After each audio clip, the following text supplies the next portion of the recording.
His name was recited in every prayer in churches across the kingdom. Every decree, every law, every act of state was carried out in his divine name. Legally, he was the source of all power, and for 27 years, he was King of Bavaria.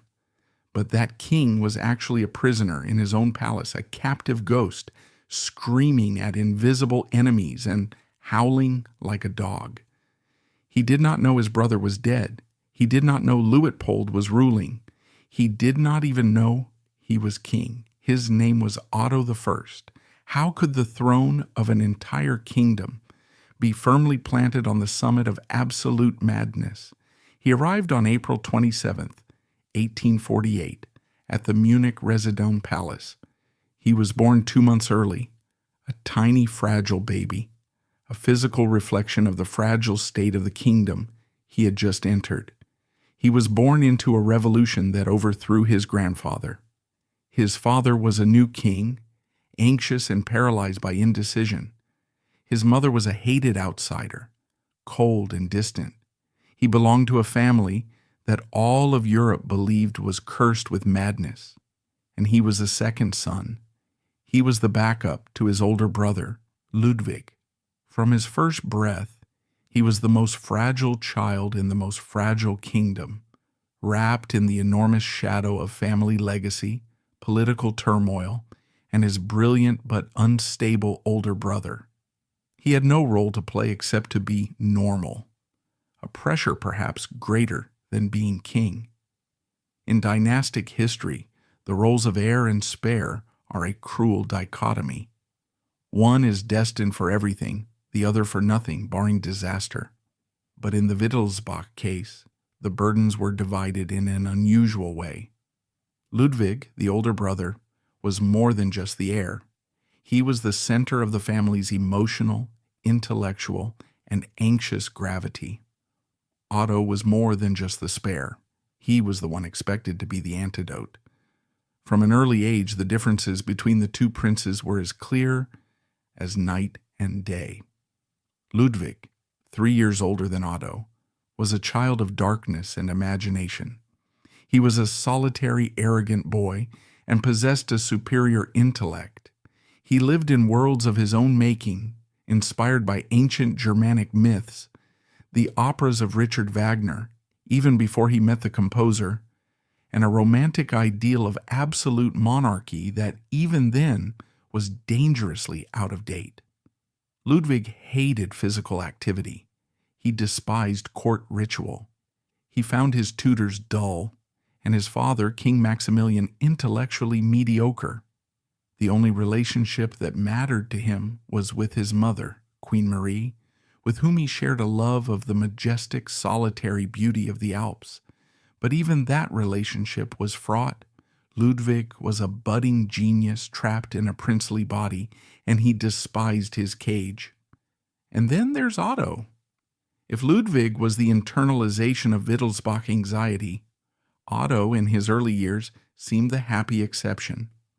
While Ludwig brooded in libraries and daydreamed in secluded gardens, Otto stayed outdoors. He was der Fröhliche, the merry one. Tutors and court members described the young Otto as open, extroverted, curious, and good-natured. He had a quick smile and a gentle temperament. He loved animals, especially horses, and showed an early talent for riding and hunting, activities his brother loathed. This contrast created a toxic family dynamic. King Maximilian, a scholar struggling with the burdens of the crown, was at a loss as to what to do with Ludwig. He tried to force his heir into the discipline of government and economics, but Ludwig resisted. The king's frustration was palpable. In contrast, Otto was the good son. He was obedient. He learned his lessons without complaint. He showed respect for the military officers assigned to oversee his education. To Maximilian and the rest of the court, Otto was a relief. He was common man. But the pressure to be normal in a family obsessed with abnormality was also a kind of prison. From a young age, Otto's path was clearly laid out with an unshakable rigidity. Ludwig would be king, a philosopher king, a patron of the arts, it was hoped. Otto would be the soldier. This was the traditional role of the second son in the royal family. He would be the symbol of Bavaria's military might. He would be the link between the throne and the army. His entire education, although it included languages, he spoke fluent French and English, and history, was very much geared towards this goal. He studied military strategy before he studied advanced algebra.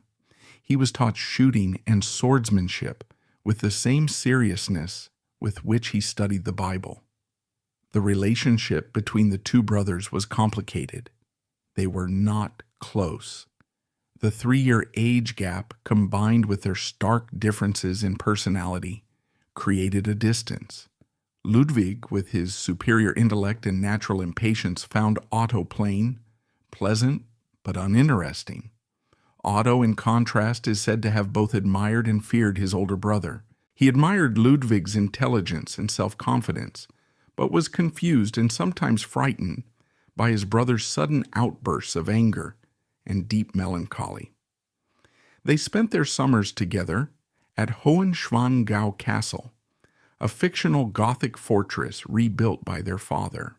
It was a fairy tale setting.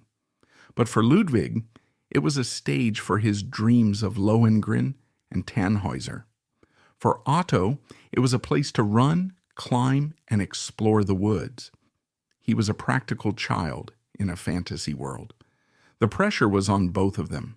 Ludwig was pressured to be the king he didn't want to be. Otto was pressured to be the antidote to his brother's eccentricities, to be stable, strong, military, and completely normal. It was a burden neither of them realized until it was too late. In 1863, at the age of 15, Otto's career was formalized. In a grand ceremony, he was appointed second lieutenant in the Bavarian Imperial Guard Infantry Life Regiment. For Otto, this was more than just an honorary title. It was his identity. He finally had a clear role. He was not a future king or a spare heir. He was an officer. He threw himself into military life with the enthusiasm of a young man who had finally found his purpose. He was serious about his studies.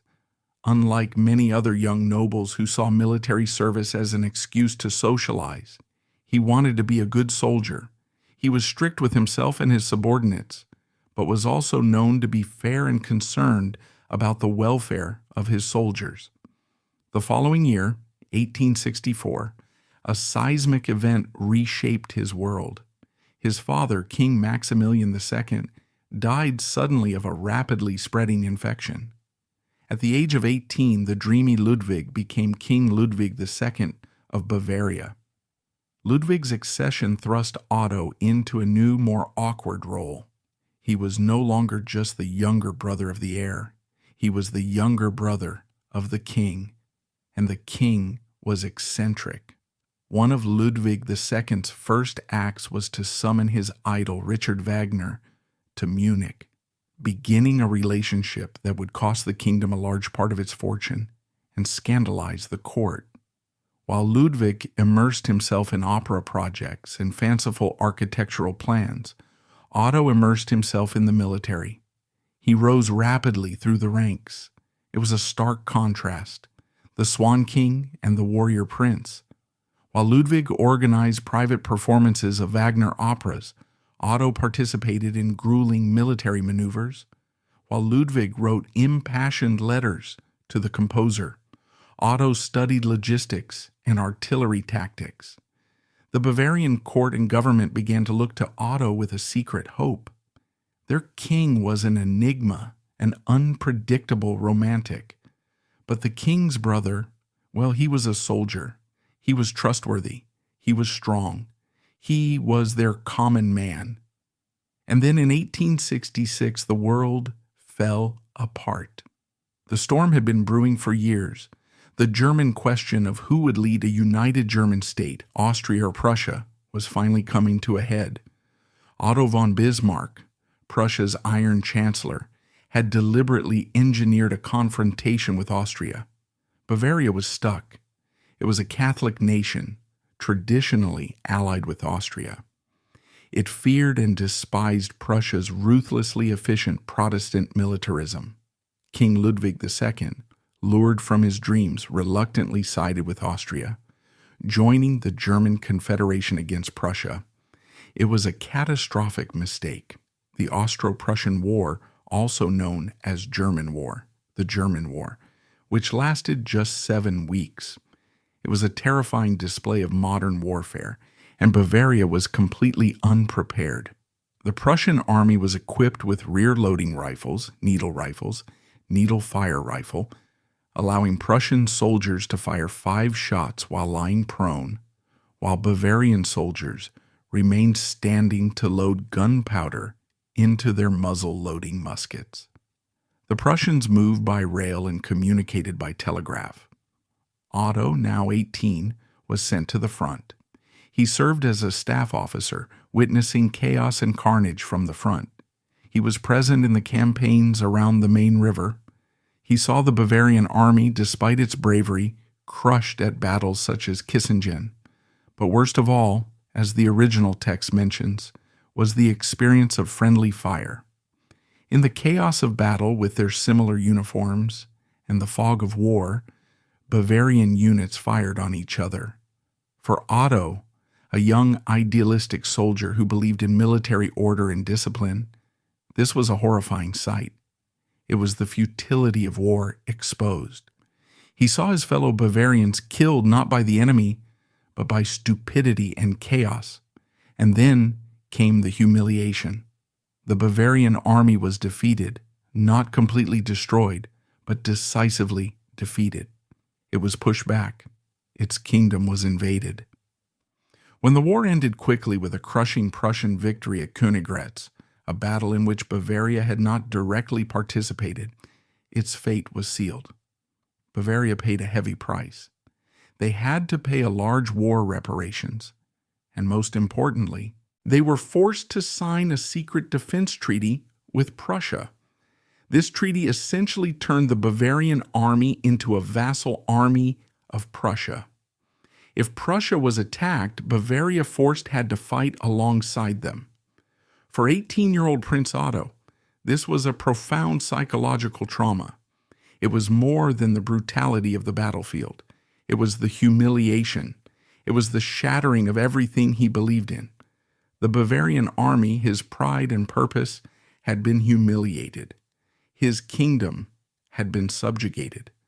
When he returned to Munich, he was a changed man. Those close to him noticed. His tutors and aides, who had previously praised his cheerful temperament, now began to record disturbing things in their diaries. As the text notes, the first signs were there. Even before the war, at the age of 17, there were reports of strange periods of depression and apathy. Now, after the war, they worsened. He would have sudden outbursts of aggression, often without cause, followed by long days of melancholy silence.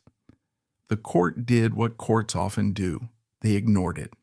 They dismissed it as teenage moodiness. They blamed it on campaign fatigue.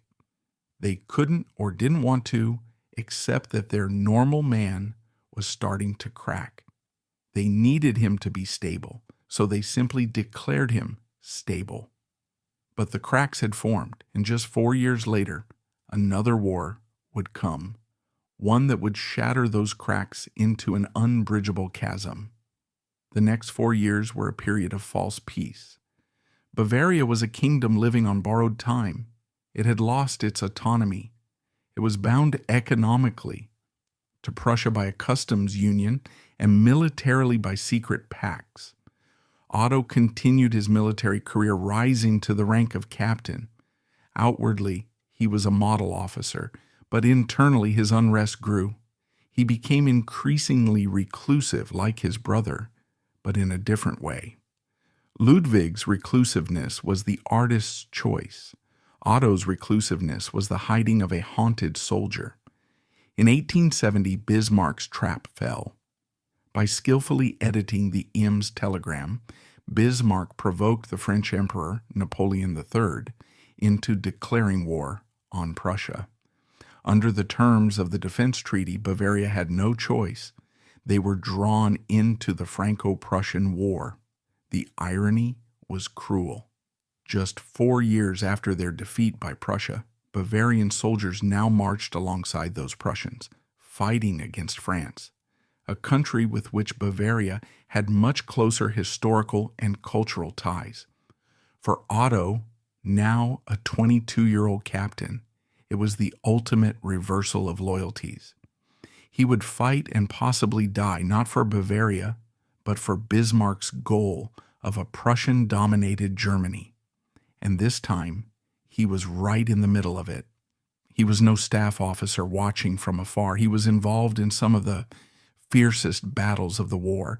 He was there at the Battle of Worth, one of the first bloody battles where the German army, including the Bavarians, won a brutal victory over the French.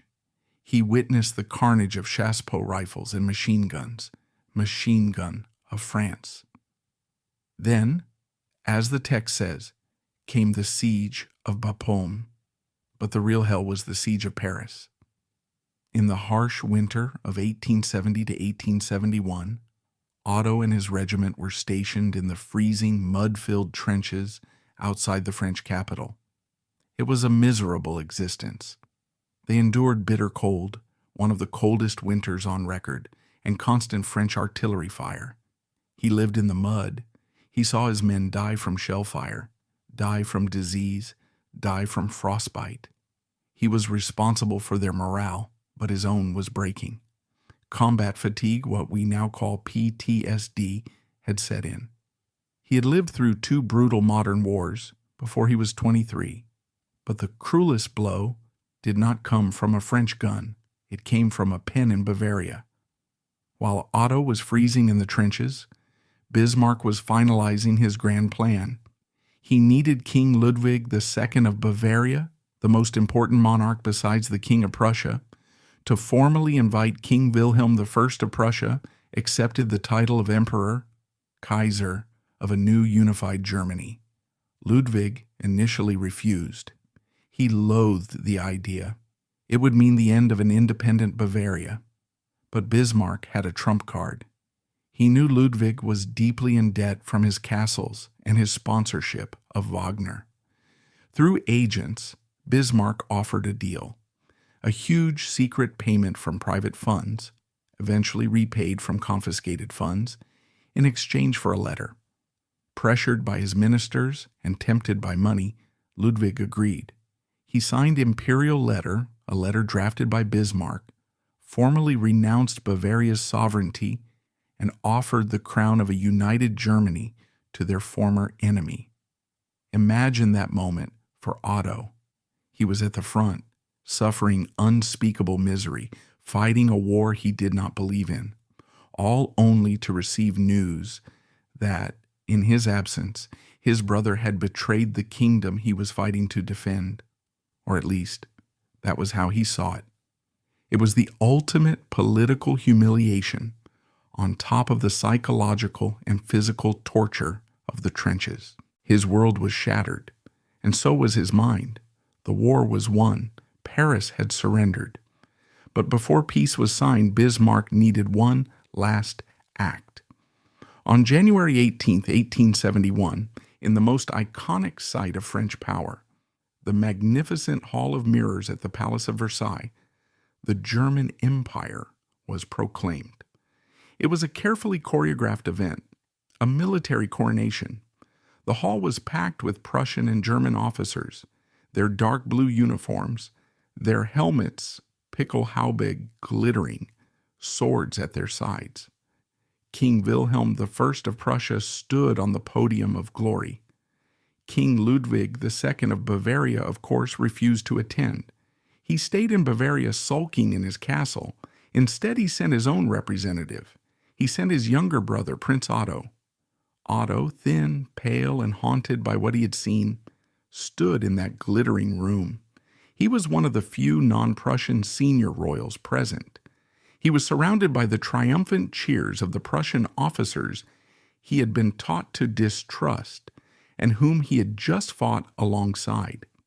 As Bismarck read the proclamation and the crowd chanted, "Long live Emperor Wilhelm," Otto witnessed the birth of the German Empire. But for him, it was a funeral. It was the death of an independent Bavaria. It was confirmation that all the suffering, all the death, all the humiliation of the past 5 years had led to this moment. Prussia's victory and Bavaria's submission. He later wrote to his brother describing the ceremony. His letters from this point onwards begin to show a serious rift. He described the ceremony as painful and terrible. He was bitter about how the German princes were treated compared to the Prussian officers. He felt deeply humiliated. He was not an honored guest. He was a glorified hostage, a symbol of his kingdom's defeat. He is a 22-year-old broke man. When Prince Otto returned to Munich in the spring of 1871, he was not the man who had left. The happy prince lay dead in the mud outside Paris. Instead, he was a ghost. He was tormented by severe insomnia. He paced his rooms at the Munich residence palace for hours, muttering to himself. He avoided social events, and when forced to attend, he became silent, tense, and paranoid. He believed he was being watched, that Prussian agents were everywhere listening to his conversations. His behavior became erratic and alarming.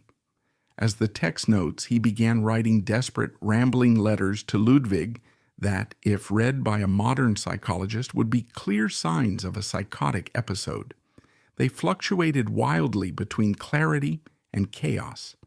At one moment, he might discuss a minor military matter. At another, he would make wild accusations that Ludwig's ministers were plotting to kill both brothers. He alternated between pathetic pleas for help, "Ludwig, save me, I don't know what's going on," and angry accusations. "You did this to us, you betrayed us." The royal family was horrified. This was not Wittelsbach's melancholy. This was not Ludwig's romantic eccentricity. This was something terrifying and violent. The family's madness, triggered by the brutality of war, had broken out. The man they had relied on for normalcy was now more unstable than the king. By the end of 1871, the situation was out of control. Otto was placed under constant medical supervision. He was confined to his apartments for his own health's sake. In January 1872, the court took its final step. They called in Dr. Bernhard von Gudden. Gudden was not a village doctor. He was one of the leading names in psychiatry in Germany, director of the county psychiatric hospital in Munich. He was a scientist, a believer in the organic physical brain. He believed that mental illness was not caused by demons or moral weakness, but by pathologies in the brain. He was a pioneer of uninhibited treatment, believing that patients should be treated humanely. Gudden examined Otto. He reviewed reports from aides, read chaotic letters, and observed the prince himself, the young man now often paralyzed by apathy or agitated by invisible terrors. Gudden's diagnosis, as recorded in the text, was blunt and uncompromising. He declared Prince Otto mentally ill. Today we grapple with terminology. Is it serious PTSD? Certainly. War memories, insomnia, paranoia, rage, it all fits. But perhaps it's more than that. Many modern historians and physicians looking back at his symptoms believe that Otto was in the early stages of paranoid schizophrenia. This condition typically strikes men in their late teens to early 20s, which is when Otto was born. It has a strong genetic component. Perhaps the most tragic scenario, and the one favored by many modern historians, is a perfect convergence. Otto likely carried within him the Wittelsbach legacy, a genetic vulnerability to mental illness. This vulnerability might never have manifested, but then he was thrown into the crucible of two brutal wars. Extreme environmental trauma, slaughter, humiliation, betrayal, fear acted like a hammer, shattering his fragile psychological defenses and triggering the latent illness. Gudin's diagnosis was a social death sentence. Beginning in 1873, the 25-year-old Otto was completely removed from public life.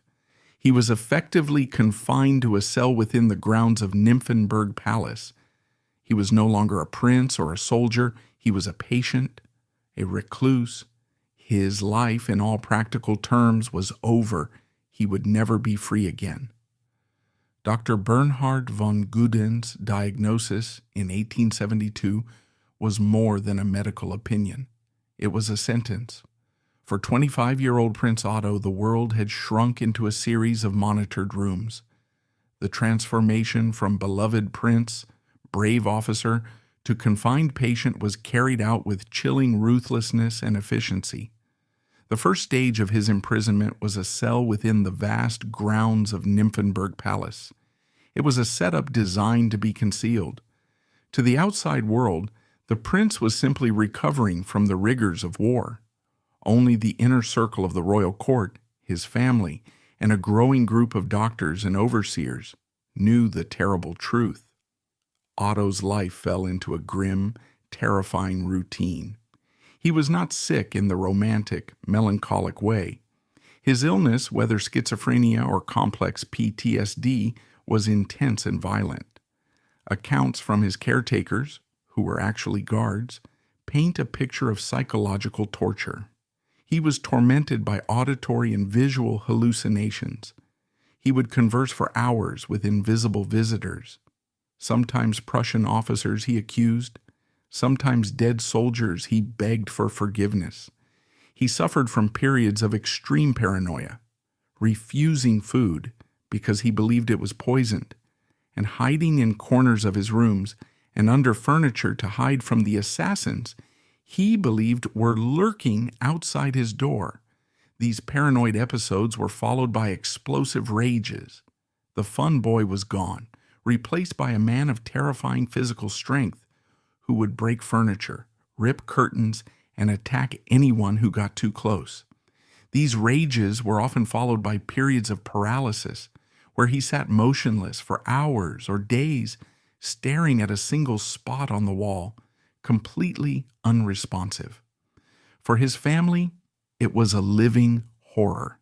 His mother, Queen Marie, who already had difficulty connecting with her children, was now completely at a loss for what to do. She took refuge in her religion and her hiking trips. And what about King Ludwig II? The king's relationship with his brother is one of the most tragic aspects of the story. Ludwig, himself increasingly lost in his own fantasy world, reacted to Otto's illness with a combination of profound compassion and self-protective terror. Ludwig could not bear to see Otto.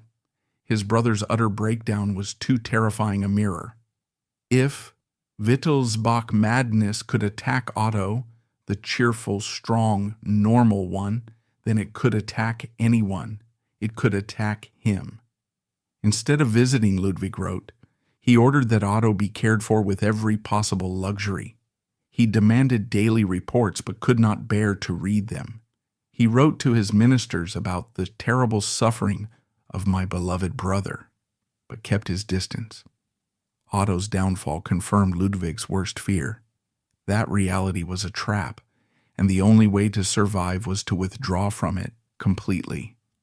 While Otto was imprisoned by the outside world, Ludwig began building his own imaginary prison, Neuschwanstein Castle, a stone dream designed to block out reality.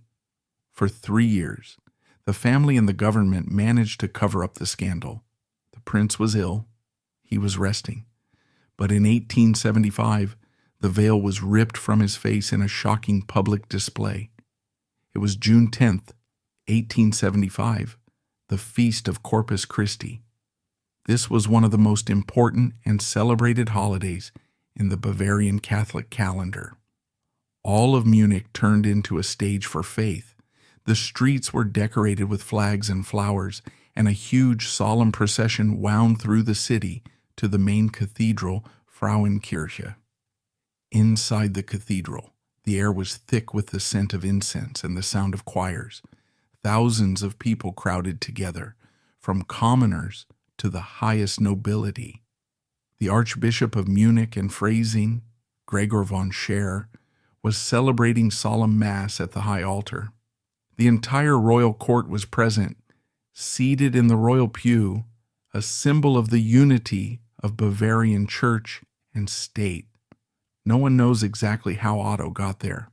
Perhaps it was a misguided idea by his doctors, hoping that a familiar religious ritual might soothe his troubled mind. Otto was devoutly religious. Or more likely, in a moment of chaotic strength and clarity, he escaped his caretakers at the nearby palace and ran to the church, drawn by the bells and memories. He was not dressed in royal garb. As the text notes, he was dressed in hunting clothes, a crude, ill-fitting outfit, a clear sign of his disconnection from reality.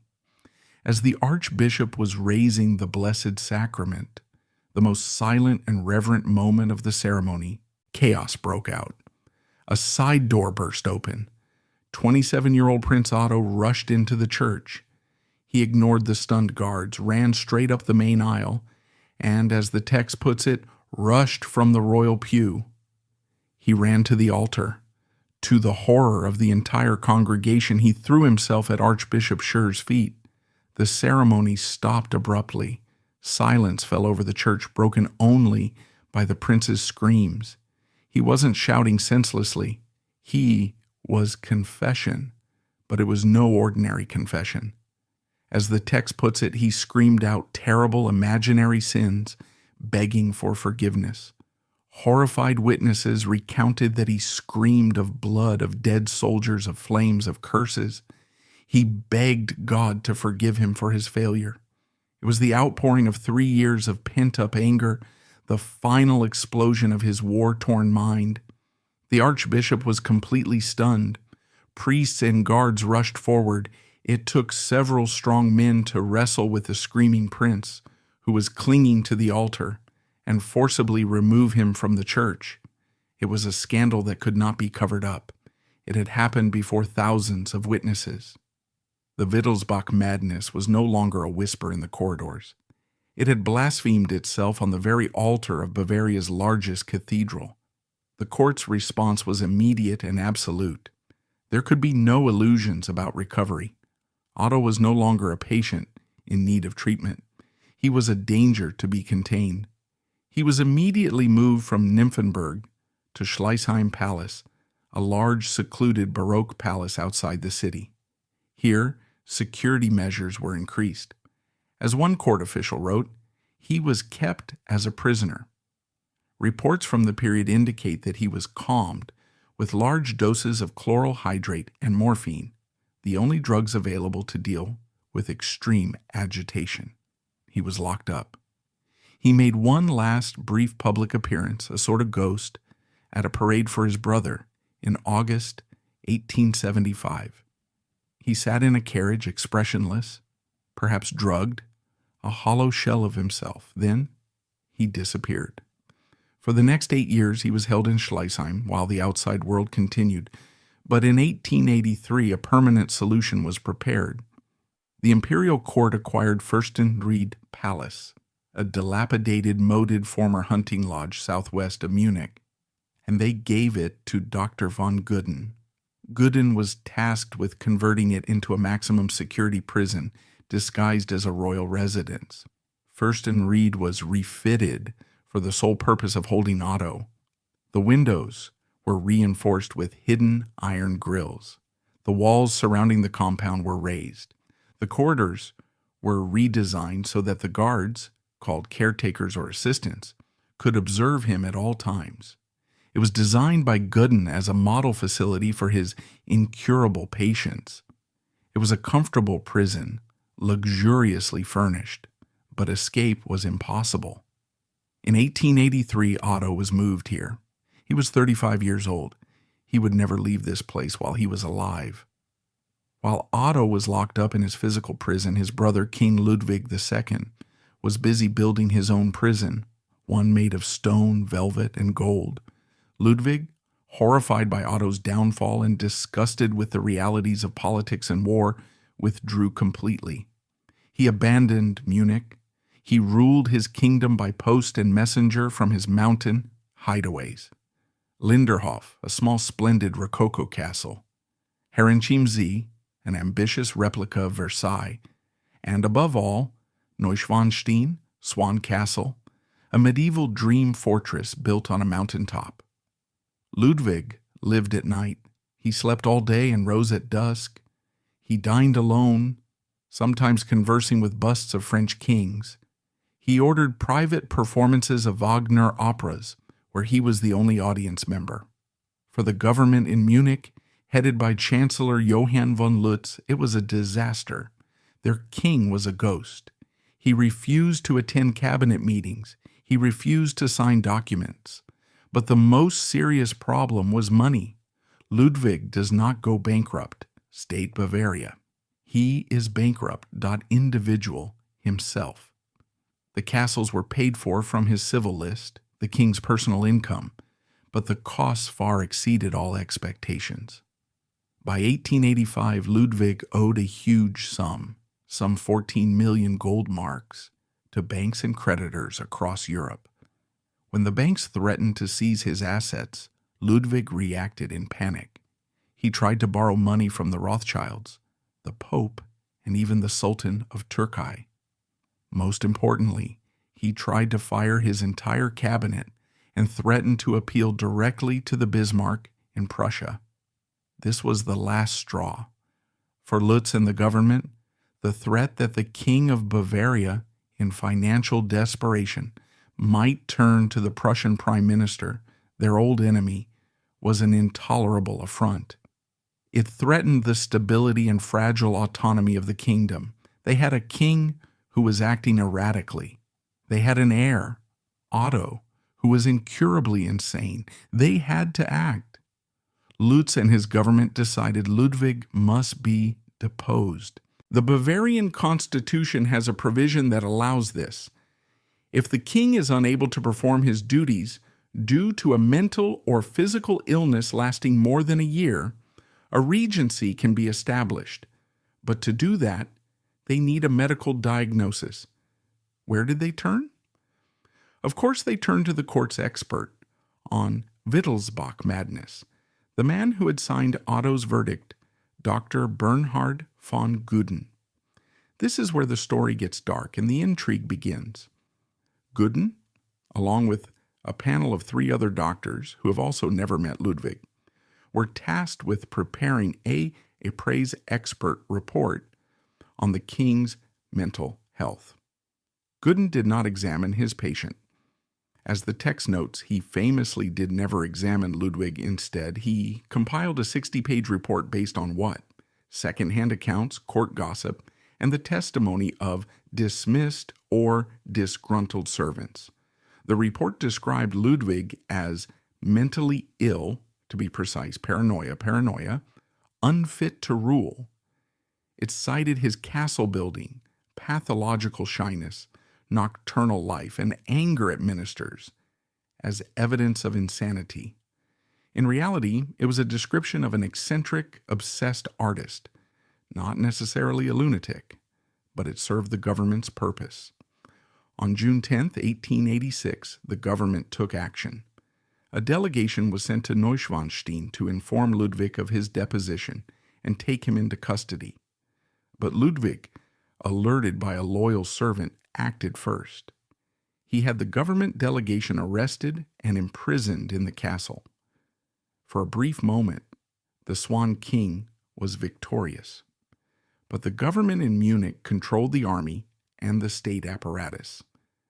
They cut the telegraph lines to the castle and issued an official proclamation to all Bavaria, declaring Ludwig insane and his uncle, Prince Luitpold, as regent. On 12th of June, a second, better-armed delegation arrived.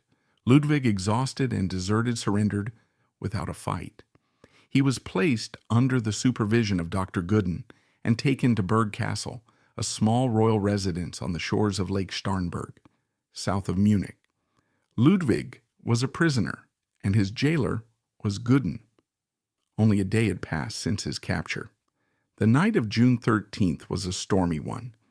Around 6 p.m., Ludwig asked to take a walk along the lake with Gooden.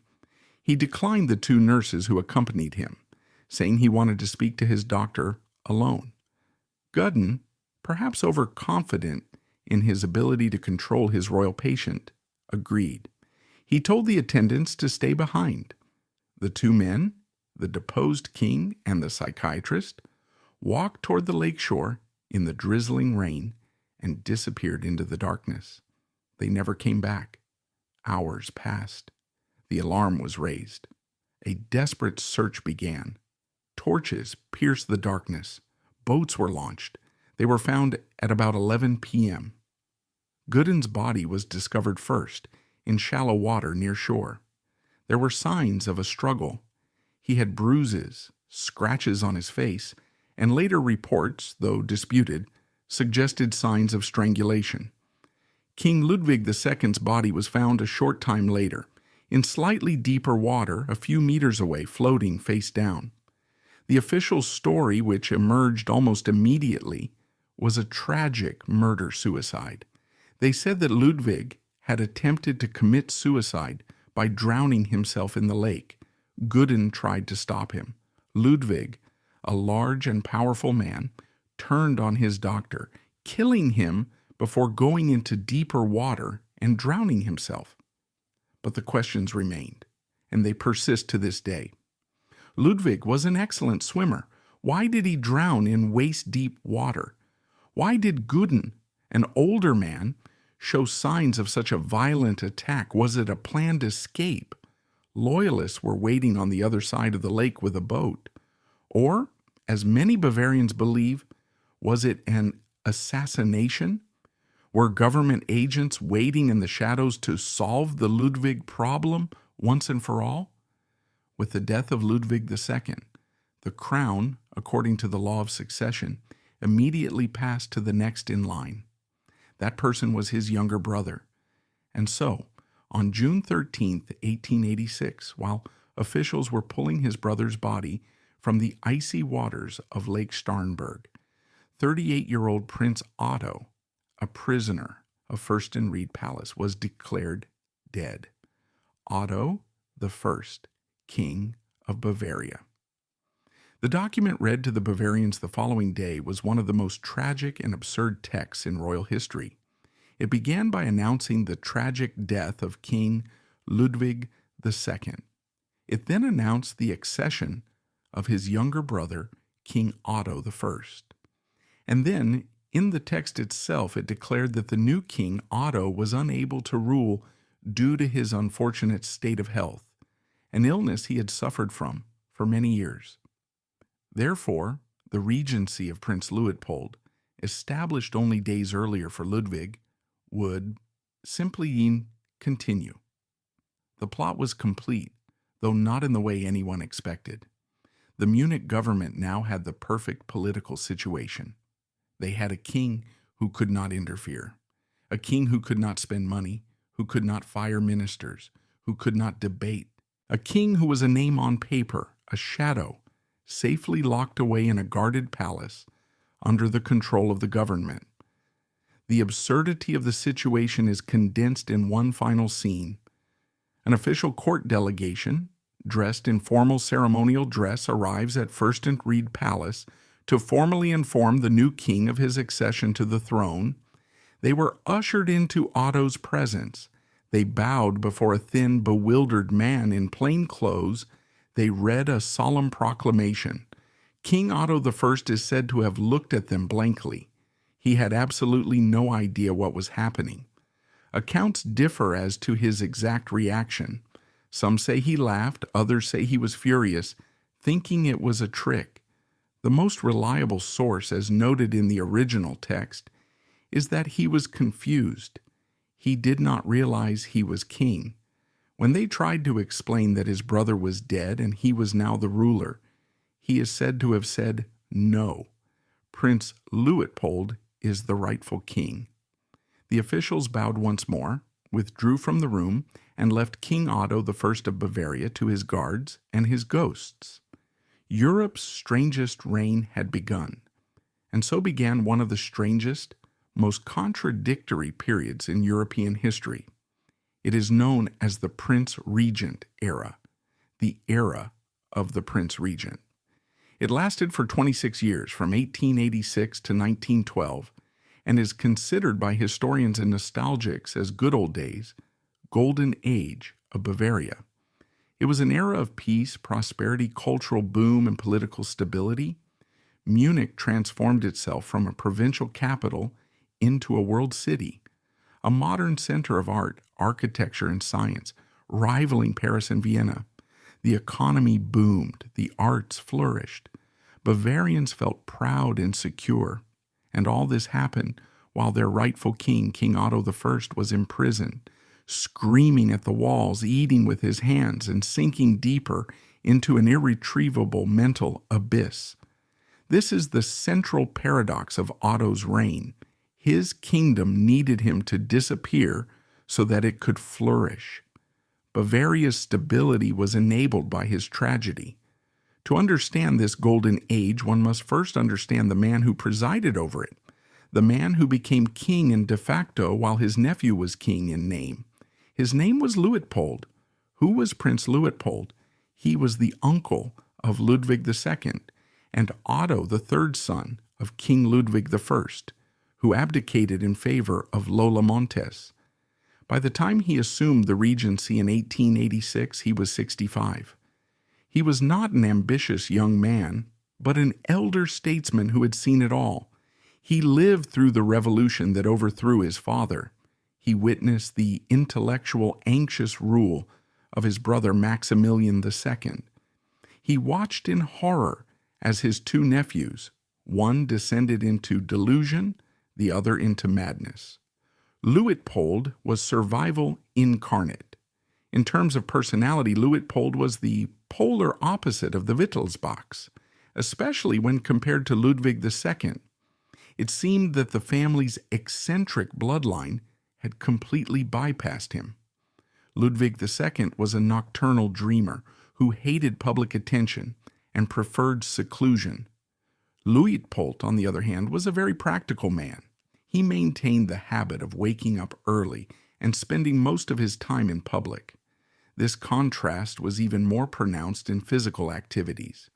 Ludwig II was sedentary, except for the occasional solitary horseback ride, while Luitpold was an avid hunter. This passion was so strong that even at the age of 80, he persisted in hunting wild boar and chamois in the Alps. At his core, while both Ludwig II and Otto were complex, introverted, and psychologically unstable, Luitpold was simple, extroverted, and possessed remarkable stability. Luitpold understood Bavaria in a way his estranged grandchildren never did. He spoke with a thick Bavarian accent. He was often seen strolling in the park. English garden in Munich, with just one assistant, stopped to talk to ordinary people, patting children on the heads and asking about their families. He was a devout Catholic, conservative, but not a fanatic. He was the epitome of coziness, the warmth, friendliness, and hassle-free Bavarian way. The Bavarians, traumatized by the abdication of Ludwig I, the indecision of Maximilian II, the costly eccentricities of Ludwig II, and the tragic downfall of Otto, yearned for normalcy. Luitpold gave it to them. They did not call him Your Excellency or Prince Regent. They affectionately called him Prince Regent, and he quickly became the grandfather of Bavaria. He was everything the two mad kings were not: stable, predictable, and sane. Under Luitpold's steady, non-interventionist patronage, Munich boomed. Where Ludwig II's rule had been a fever, Luitpold's was a long, warm summer. He made peace with the Landtag, something Ludwig had refused to do.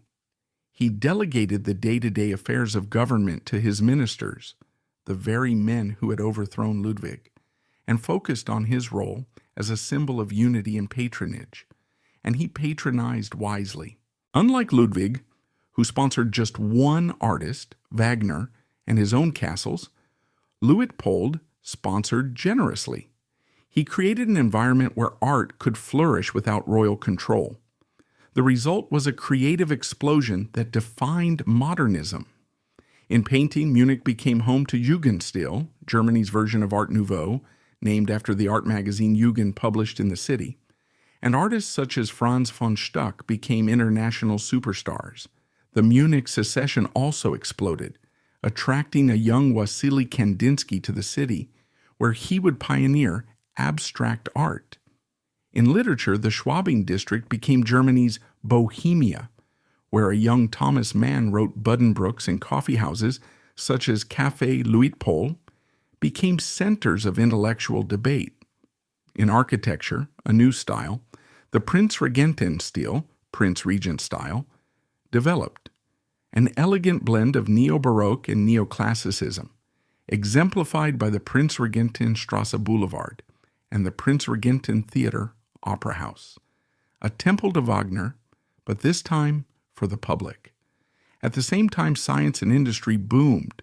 Factories were built, railways expanded, and Munich became a center of electrical engineering, electrifying the city with streetlights and trams.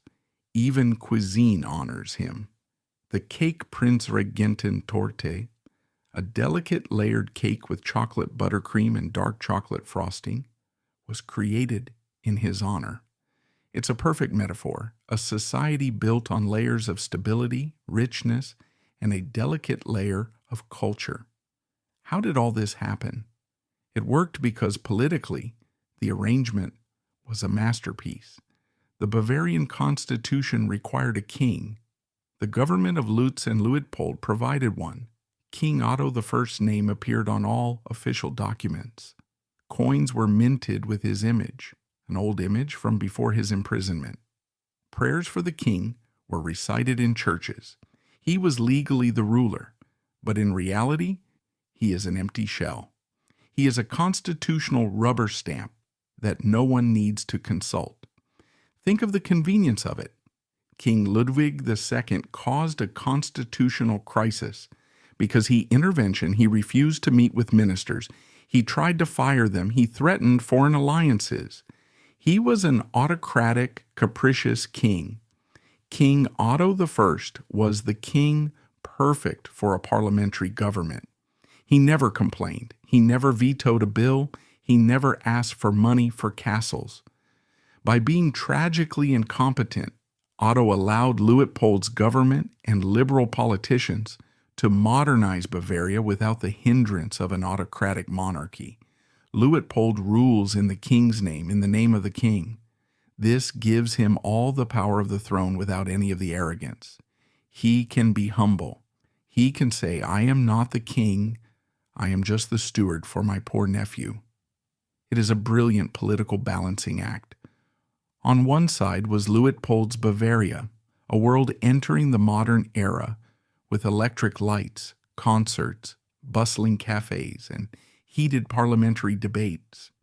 It was a visible reality, where the public had a venerable grandfather to love, a regent who loved hunting and smiled at the crowds. But alongside it, there was another hidden reality. It was Otto's Bavaria, a world without light or public, only buffer rooms and locked corridors. This was the private world of a man tortured by his own mind, completely ignorant of the kingdom he nominally ruled. As Bavaria entered the 20th century, its rightful king remained trapped in his own personal hell. And now we must return to him.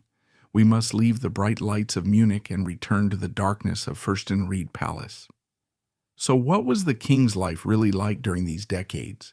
It was a long tragedy, meticulously recorded in medical reports. Fürstenried Palace was not a hospital. It was a prison. A team of caregivers, hand-picked from soldiers and psychiatric hospital staff, worked in shifts 24 hours a day to monitor him. Every minute of his life was observed, recorded, and reported to the government in Munich. King Otto's condition, as described in official medical reports, was steadily deteriorating. The once cheerful young man and brave soldier had completely disappeared, buried under the disease. Reports from doctors and caretakers at Fürstenried Palace paint a devastating picture. The king was tormented by hallucinations and paranoia. He frequently screamed at invisible enemies, whom he called Prussians or spies. Convinced that his caretakers were trying to poison him, he would refuse food for days, leaving them no choice but to force-feed him. This fear often exploded into terrible rages. During these episodes, he possessed extraordinary strength and was famous for smashing things. He ripped curtains, overturned tables and chairs, and smashed anything within reach. His caretakers lived in a state of constant danger. There are numerous accounts of him attacking them with whatever object he could lay his hands on.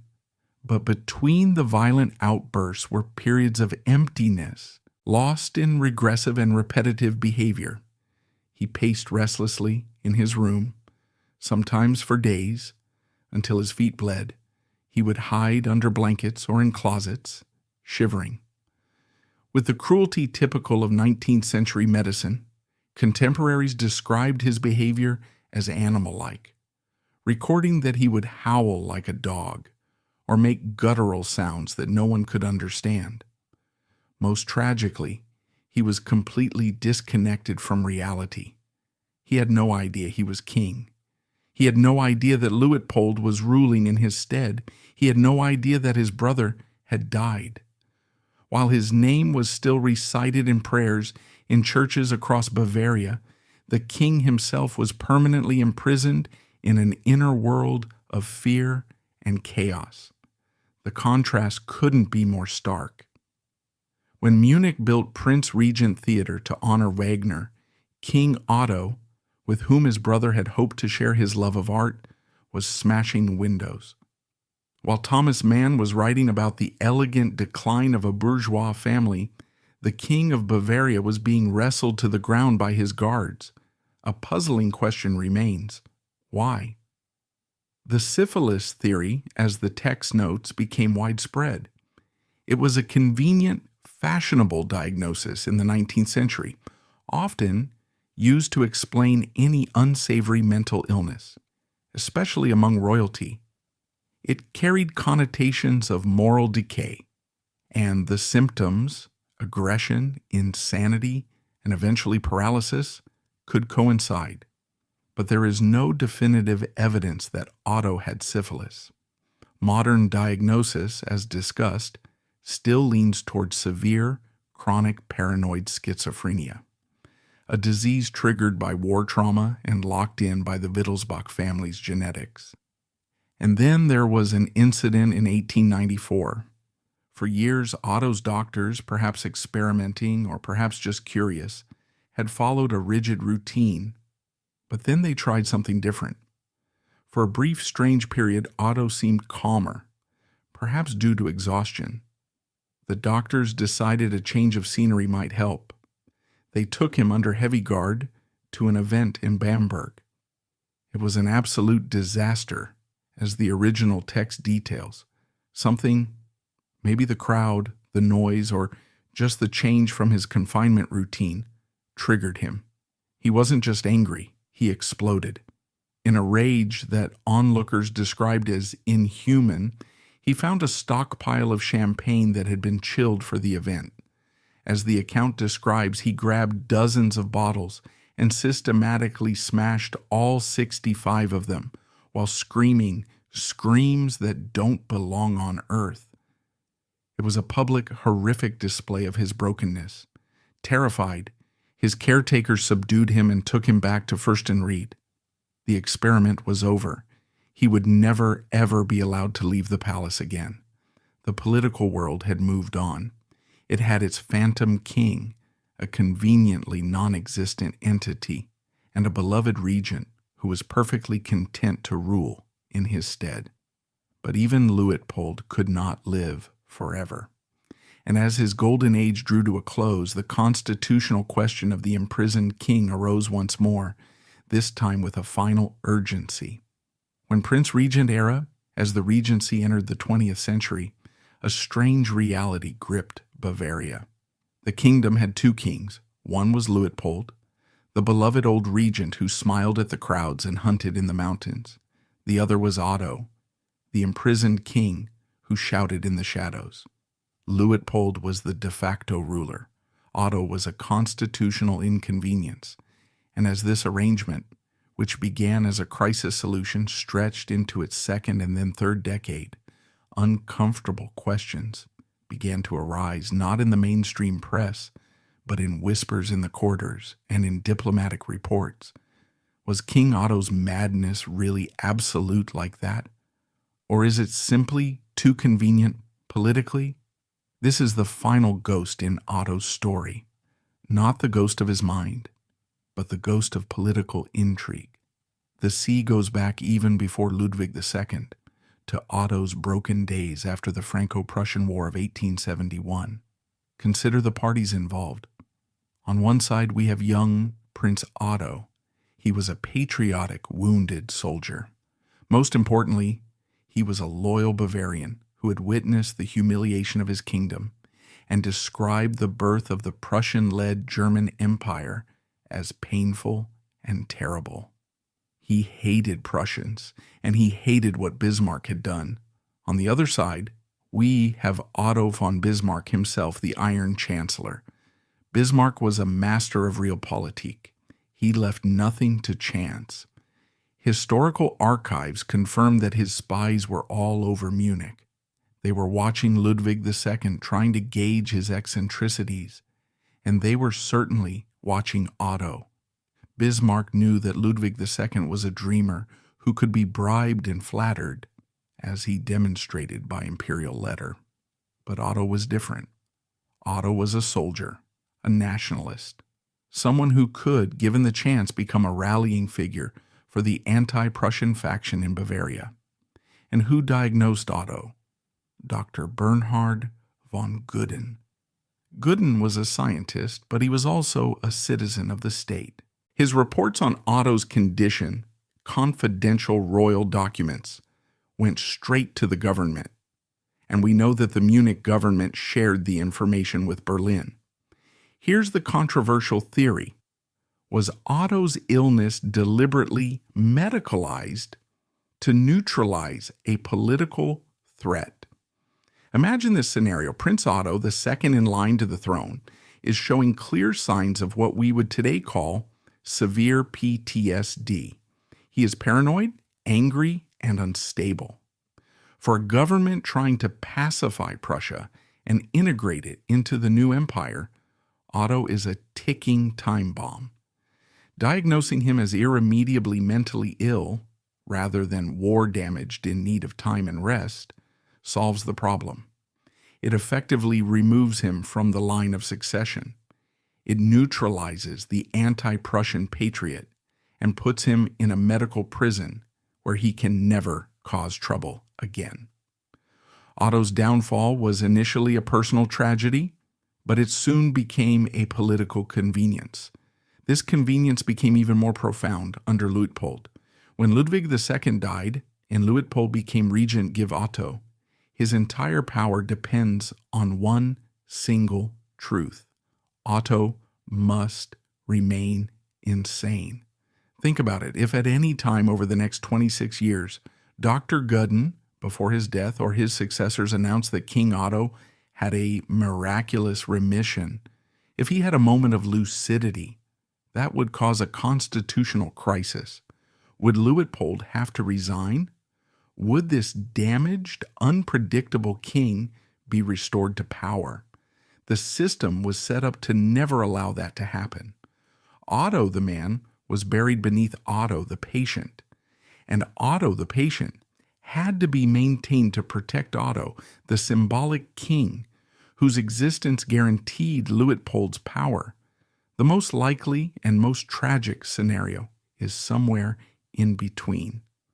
Otto's illness was real, terrible and devastating, as the screams and smashed champagne bottles attested. He was not a political prisoner pretending to be insane. He was a truly sick man. But the truth about his illness was seized upon by those in power and turned into a political tool. They didn't need to exaggerate it. They simply had to deny any possibility of recovery. They closed his prison door and threw away the key because it suited the state's interests. He was a personal tragedy turned into a state asset. For 26 years, this strange system persisted. Luitpold, the old regent, continued to rule benevolently. King Otto, the Ghost King, continued to shout. Bavaria prospered, but Luitpold was not immortal. On December 12, 1912, after a regency that was considered his golden age, Luitpold died at the age of 91. His death upset the delicate balance. The grandfather of Bavaria was gone. The regency by law passed to Luitpold's son, also named Ludwig. This new regent, Prince Ludwig, was a different sort of man. He was 67 years old. He was neither a romantic like his cousin Ludwig II, nor a tragedian like his cousin Otto. He was a practical man, a practical agriculturist, and above all, he was ambitious. Ludwig had actually run the government in his father's later years. He had done the work of a king, and he was tired of ruling in the name of a man he had never met, a distant relative locked in a palace whom the whole kingdom knew was irredeemably insane. His father, Luitpold, was satisfied with title regent, but Ludwig wanted crown. The problem is the Constitution doesn't allow for that. The Constitution says that if a king is unable to rule, a regent will rule in his stead. It says nothing about removing the king and installing a regent. The regency was designed to be a solution, temporary, even if the temporary, in Otto's case, lasted 26 years. Ludwig is faced with a ridiculous situation. He is the absolute ruler of Bavaria, but he cannot become king because his insane cousin, who has been imprisoned for 40 years, is still alive. He was not as patient as his father. He decided to change the rules. What followed was not a coup by force, but a coup by law, a paragraph coup by law. Ludwig and his government began a careful lobbying campaign. They argued to the Bavarian parliament, Landtag, that the current situation was a sham, an insult to the crown. It disrespected Otto. It only prolonged tragedy. Their argument was simple. Bavaria needed a real king, a visible king, a king who could represent them, not a ghost in the palace. And so they proposed a change in the Constitution. It was a law designed specifically for one man. It was often called Lex Otto. On November 4th, 1913, the Bavarian parliament met. They voted overwhelmingly to pass a constitutional amendment. This amendment stated that if a king, due to illness, was unable to rule for 10 years, a safety clause clearly designed to apply only to Otto, and if there was no hope of recovery, the regent had the right to declare the regency over and ascend the throne. It is a legal death sentence. On November 5th, 1913, the day after the vote, Prince Regent Ludwig issued an official proclamation. He announced that, based on the new law, his regency for King Otto I had ended. He, Ludwig, would now ascend the throne as King Ludwig III, King of Bavaria. Otto's nominal reign was over. He had been deposed. It was a fairly uneventful affair. No tanks on the streets, no uprising. Most Bavarians accepted it with a shrug. It made sense. Luitpold's golden age had made them trust this line of the family. Ludwig III seemed like a capable, stable ruler. And what about King Otto I, a 65-year-old man? No one bothered to tell him he had been imprisoned for over 40 years. His physical health was now almost as bad as his mental health. As the text stated, He was partially paralyzed, confined to a wheelchair, a hollow shell of a man. Even if they told him, he wouldn't understand. He was the only king in Bavaria's history to be legally deposed, and he didn't even know it. Otto was no longer a king in name only. He was no longer even a political pawn. He was simply an old, expensive, forgotten patient at Fürstenried Palace. Ludwig III was now king, and the world had much bigger problems. Less than a year after Otto's deposition, in August 1914, a Serbian assassin murdered an Austrian archduke in Sarajevo. The July crisis erupted, and the German Empire, the very empire Otto had witnessed in horror at Versailles, was plunged into World War I. Ludwig III, in one of his first major acts as king, committed Bavaria to the war alongside their Prussian ally. While millions of Europeans were dying in the mud of Flanders and Tannenberg, an industrialized slaughter that made the wars Otto had fought look like minor skirmishes. Otto continued to live in his shadow world, unaware of the cataclysm that was engulfing the world. He did not have to endure this final humiliation for long. On October 11, 1916, King Otto, 68 years old, was having lunch in his room at Fürstenried. He had been a prisoner for 43 years. Suddenly, he collapsed in excruciating pain. After all those years of mental illness, it wasn't his mind that killed him, it was his body. As the text notes, it was aral volvulus, a sudden, brutal blockage of the intestines. It is a quick, painful death that no modern surgery can prevent. He died on the floor of his palace prison, surrounded by guards who had watched him for decades. Otto's death was a strange inconvenience in wartime. Bavaria was at war, but even in war, protocol had to be followed. Otto was deposed, but he was a king, and he was born into royalty. He was given a full royal funeral. His body was taken from Fürstenried to Munich. He was dressed in the Bavarian general's uniform, decorated with the badges and medals he had earned long before his mind broke. His body lay in state in the chapel of the Residence Palace, his birthplace, before being carried in a solemn procession to St. Michael's Church. He was buried in the Wittelsbach crypt, placed beside the man who would shape his destiny, his brother King Ludwig II. The two brothers, the Swan King and the Phantom King, were finally reunited in death, twin tragedies of a cursed family. According to Wittelsbach tradition, his heart was removed from his body. It was placed in a silver urn and sent to Chapel of Grace, Chapel of Mercy, in Altötting, Bavaria's holiest place, to be placed alongside the hearts of his father, brother, and other Bavarian kings. It was the final act of symbolism in a life that was nothing but tragic symbolism. Just 2 years after Otto's death, in November 1918, the war Ludwig III fought was lost. The German Empire collapsed. A socialist revolution broke out in Munich.